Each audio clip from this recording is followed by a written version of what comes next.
Carl Jung was an important figure in the world of psychology. He started his own school of psychology called analytical psychology, but his influence went even further, touching areas like psychiatry, anthropology, archaeology, literature, religion, and philosophy. People often call his way of thinking Jungian philosophy. He wrote many books like Psychology of the Unconscious and Man and His Symbols. In psychology, Jung is famous for talking about archetypes, which are like big ideas in our minds. He also talked about the difference between our conscious mind, the things we know about ourselves, and our unconscious mind, what we don't know about ourselves. One of his interesting ideas is the shadow, which is the parts of ourselves we hide away in our unconscious. According to Jung, being happy is more than just feeling good for a little while. It's about feeling content deep inside, because you accept all parts of yourself, even the ones you hide in your shadow. He believed that true happiness comes when you understand and accept all aspects of who you are. To find happiness, you have to go on a journey to discover and accept yourself, including the parts you know and the ones you don't. It's like finding balance within yourself and knowing who you truly are. When you do this, you can find a deep and lasting happiness. So, in this video, we'll explore how to be happy, drawing inspiration from the philosophy of Carl Jung. Number 1. Focus on your mental health. Jung says, even a happy life cannot be without a measure of darkness. To be happy, you need to be healthy, both physically and mentally. This means eating well, sleeping enough, and exercising. But mental health is just as important. When you're not feeling well physically, you might also feel anxious or sad, and when you're mentally unwell, you can get tired or have headaches. So it's important to take care of your mind too. Many people think they don't need to pay attention to their mental health as long as they feel okay. But that's not true. Taking care of your mental health can help you understand yourself better, set goals, and feel fulfilled. According to Jung, the first step to being mentally healthy and happy is to explore your subconscious mind. This is the part of your mind where things you're not aware of are stored, like past experiences, biases, and hidden feelings. Your conscious mind, on the other hand, is what you're aware of. To be mentally healthy, you should face your subconscious, especially what Jung calls the shadow. The shadow includes the parts of yourself that you don't like and try to ignore, like anger or selfishness. Most people push these parts away, but that doesn't make them disappear. Instead, they can come out unexpectedly and cause problems in your life. To avoid this, you need to get to know your shadow. It doesn't mean you have to act on these negative feelings. It means you should acknowledge them. The steps are simple. Explore your hidden feelings, accept them, and integrate them into your life. For example, if you discover you're envious of someone, admit it to yourself. Then think about how you want to deal with that envy. You might even turn it into inspiration and ask for advice from the person you envy. In summary, understanding and accepting your hidden feelings is crucial for good mental health and happiness. It's the only way to prevent these feelings from causing problems in your life and stop them from interfering with your goals. Number 2. Nurture relationships. According to Jung, the meeting of two personalities is like the contact of two chemical substances. If there's any reaction, both are transformed. A second vital ingredient to happiness, Jung says, is having good and healthy relationships with yourself and others. In order to grow individually, we need other people to mirror and correct us for a start.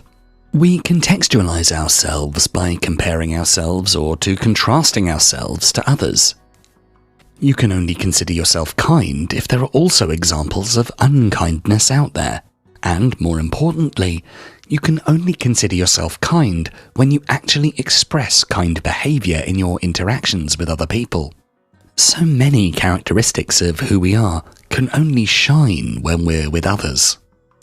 Carl Jung says that one is on their best behavior when they're with the people they love. We want those we care about to think highly of us, like us, to be happy around us. As a result, our actions reflect that. Moreover, other people can help us get to know ourselves, be braver, and inspire us. Just as Jung said, people can transform one another, and the right people will transform you into someone better. When you feel love, you feel good, inspired, capable, and satisfied. You know that there's someone to cheer you on and celebrate your achievements, which is motivating. And you know there's someone to comfort you and help you grow when things go wrong, which is reassuring.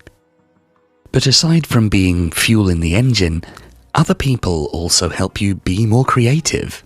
Loving someone causes strong emotions, which in turn transforms into inspiration, creativity, and ambition. Having positive relationships with other people doesn't just bring the upside of laughing with someone, but it improves almost all aspects of one's life. What's more, Jung thinks that a happy life is barely possible without relationships. They are essential for our motivation and growth. However, Jung argues that our happiness is actually not inherently dependent on other people. You should not be lost or hopeless without other people around. We don't need to be universally liked or praised in order to be happy. Indeed, having enemies or people who dislike you shouldn't get in the way of you being happy either. Moreover, we should be able to help ourselves when necessary. That said, we do need some people on our side. Human beings are social animals for a reason. Love and support from those we love creates a sort of motivation, bravery, and creativity that's hard, if not impossible, to cultivate yourself. Jung also acknowledges that having negative or difficult relationships with others is detrimental to one's happiness. It's important to maintain healthy relationships and know how to leave one when that doesn't work out. One of the biggest traps in your relationships with others is projecting. We often project things we don't like about ourselves onto others. If there's envy in our own shadow, we suddenly become experts on identifying envy in others and severely judging them for it. As a result, we repress and deny our own tendency to envy even more. As Jung says, by dealing with your own darkness, you can better deal with that of others. All aspects of happiness play into each other, so by working on your own mental health, you automatically work on bettering your relationships with others. And by working on your relationships with others, you automatically get to know yourself better too. Number 3. Appreciate art and nature. In the words of Jung, nature seemed to me full of wonders, and I wanted to steep myself in them.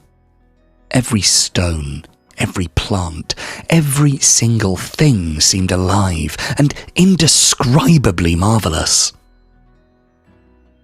According to Jung, one of the most essential skills to learn in your life is the skill of appreciation.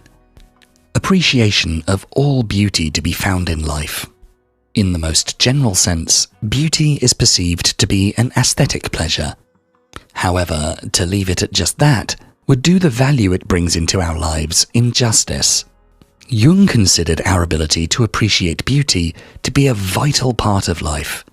One important ability that helps with appreciating nature and art is the ability to take things slow. So many of us rush through life in a hurry. We're always chasing after another deadline, trying to be productive. Your ride to work is perhaps the most mundane and boring thing about your day. But if you were to leave a little earlier, drive a little slower, and take the time to truly look around you, you'd find so many sights and thoughts that could bring you both joy and insight. Every aspect of life can be wonderful if we give it consideration. Only we rarely do so. Another helpful strategy is to train ourselves to appreciate typically beautiful sights like sunsets and paintings. When one practices appreciation enough, they'll find they automatically have a much easier time starting to appreciate the more mundane things too. And as such, our appreciation for our lives grows. In the end, you should be able to appreciate almost everything and anything in your life. This can help your personal growth tremendously. When we see the beauty in things, we can also see the beauty in ourselves and those around us. Appreciation of beauty is a great way to draw out your unconscious too. When you feel certain things at a certain site, there's definitely something in your unconscious that makes you feel that way, and which is worth exploring. Jung talked about a fascinating concept called archetypes. These are like secret ideas that all people have, even if we don't realize it. You can find these ideas across all areas of human expression, like stories, art, and even religion. So when something strikes you as beautiful, it might be because it reminds you of these hidden ideas that are inside all of us. It's like that thing touches your heart and feelings that we all have deep inside. Imagine this.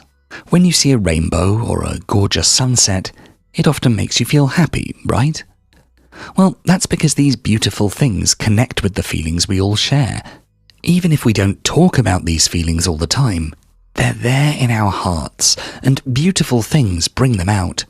So when you look at something beautiful, it's like a magical moment where you connect with those common, deep down feelings. It's a bit like meeting an old friend you didn't know you had, and when you connect with those feelings, it can make you feel really happy and connected to the world around you. It's like a little happiness boost that comes from recognizing something beautiful that we all share deep inside us. One of the most important sources of beauty, according to Jung, is nature. Nature is all around us, effortlessly, and is breathtakingly beautiful to anyone who looks at it long enough. Human beings are natural beings. We were born in nature. We belong to the nature of this planet. Our fabricated reality, with cars and companies and smartphones and deadlines, cannot make us happy. We need nature. Appreciation of nature will help us appreciate everything else in life. Moreover, appreciation of beauty sparks creativity, which Jung celebrates highly. Creativity is one of the driving forces of humanity.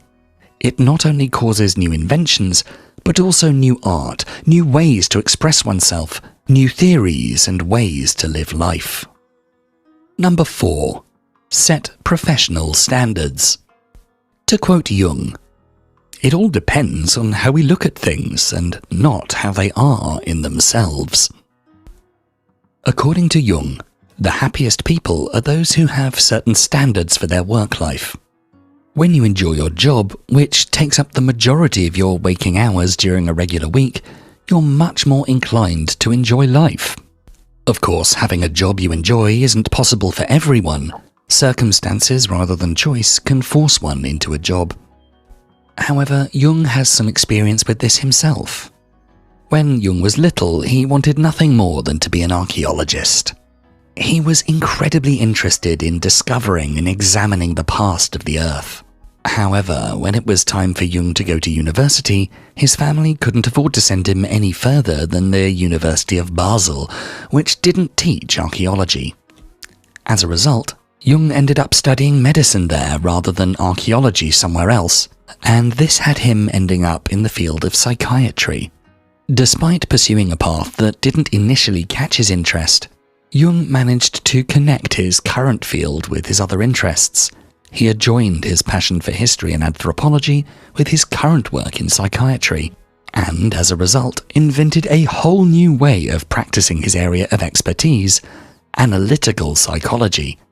Instead of bending to the standards of the time, Jung made the field he worked in bend to his standards. As a result, he tremendously enjoyed digging into the depths of the human mind almost as much as he would have enjoyed digging into the dirt. While Jung's story might seem a bit too aspirational for the common man, It's important to remember that there's a very easy-to-follow piece of advice to be found within this story. Link your current work to your passions. If you work in fast food or grocery stores, you might want to see what interests you most. Are you a hobby baker? Perhaps you could work in a bakery. Are you really into movies? Maybe look out for a job opening at the local cinema. Standards for work, then, concern the standards you set for yourself in the current work you do. Look for the highlights in your work. So, standards don't necessarily have to be big and unreachable. Maybe you can't manage to work for a certain company or get a specific position, but you can always try to see the light in your work. When you work at a place that inspires you, such as surrounded by fresh bread or movie posters, you'll find your work more meaningful. After all, you're helping people enjoy the product that you yourself appreciate so much.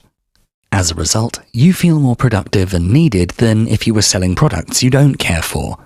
And those who feel important in such a way feel more satisfied and thus happier.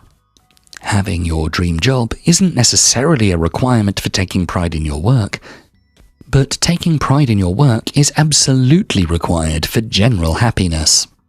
Ask yourself, how do I see my values and hobbies reflected in my job? And how can you maximize those?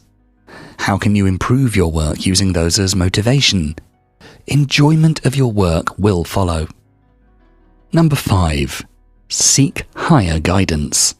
In our final quote from Carl Jung for this video, he says, "In all chaos there is a cosmos. In all disorder, a secret order." Everyone needs something to believe in. Without religion, spirituality, science, or philosophy, our lives can seem entirely dull and, most importantly, random and unfair. As Jung put it, life can be impossibly hard without a certain comforting viewpoint that can help you cope. Finding a religion, spiritual viewpoint, or philosophy helps you make sense of the chaos that is the universe. There is always a pattern and deeper meaning to find. And how can we work on personal growth and happiness if we have no lens through which we see life in general? Explicitly allowing oneself to believe in something bigger, whether that's a god, idea, scientific principle, or anything else, helps to ground oneself and contextualize your experiences. This doesn't mean you have to become religious or a philosopher. No, it just means that you shouldn't view life as meaningless. Find a goal to work towards or ideals to adhere to. Someone who believes in nothing at all can be defeated by every single blow life throws their way. But someone who has a higher guidance, so to speak, always knows where to turn to. Someone who believes in karma has a greater motivation to do good. Someone who believes in hard work has a greater motivation to try hard. And someone who believes that the world is fundamentally unfair has a greater motivation to try and work towards fairness. Each belief motivates, and no motivation comes from not believing in anything. So, find your inner voice. If you think of yourself as someone who has no inclination towards religion, spirituality, or philosophy, then think harder. Reach deep into yourself. How do you act on a daily basis? Do you follow certain moral rules? What do you expect from others? When you sit yourself down and ask yourself questions like these, you'll find that the answers can lead you to an overarching philosophy that you subconsciously follow. This too is a form of shadow work. Finding this philosophy gives you the power to consciously transform it into the most effective version it can be, and helps you to both motivate yourself and look at life in a helpful way. By finding what you believe in and why, you help yourself become the happiest version of yourself.